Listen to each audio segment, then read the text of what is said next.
Salamatan kanunay ang atong Diyos Amahan. Bukod sa iyang divine love o sovereign mercy, niya kita sumala sa atong Diyos. Niya tayo karoptanan ng katinong. We blend each other to share God's love among others. Amen. Natandog po sa week 8, day 1, Matthew 6:19 to 20. Do not store up yourselves treasures on earth, where moth and rust consume, and where thieves dig through and steal. But store up yourselves treasures in heaven, where neither moth nor rust consumes, and where thieves do not dig through nor steal.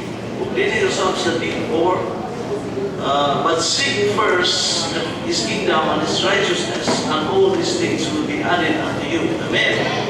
So,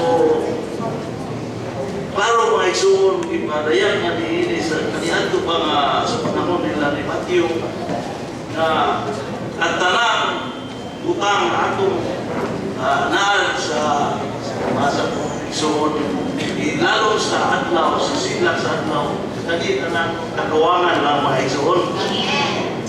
It will be in vain kung isa pa o maangkot siguro nato ang tibok kalibutan o we will be the richest person on earth apan wala tayo Ginoo, wala nato kaplagi ang espirituhanong kinabuhi sa atong sulod. We are nothing. Usa kinahanglan yung ato ang unahon pagpangita ang kingharian sa Ginoo mga igsoon. Lord Jesus, amen. Atong kinabuhi mga igsoon, sa panahon lamang, tanahan kayong mga opportunity din kita na usap sa kabalakan, magpanikamot sama sa isod sa igsoon. Ang angay natong kabalakan igsoon, mao ang atong kalalong espiritu. Noon niya, kung mahuman ang atong kinabuhi, ahamda ba yun? Are we sure? Asa ka na ato sa impyerno hara ang atong painan, ang impyerno o ang kingharian sa Ginoo mga igsoon. So, siyempre mobili kita dito sa kingharian sa Ginoo. So, sa dili mo ta ang atong kinabuhi, human atong panahon ni kalibutan, daw nga aduna kita yung opportunity nga maigugma sa Ginoo.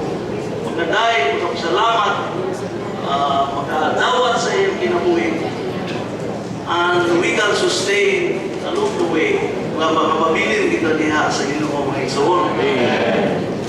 Kung sa lagi ang tanan, kung wala ka, namato ka sa impyerno. So, isulat na yun na, ingalan na yun natin sa kasulatan sa Biblia. So, whether we like it or not,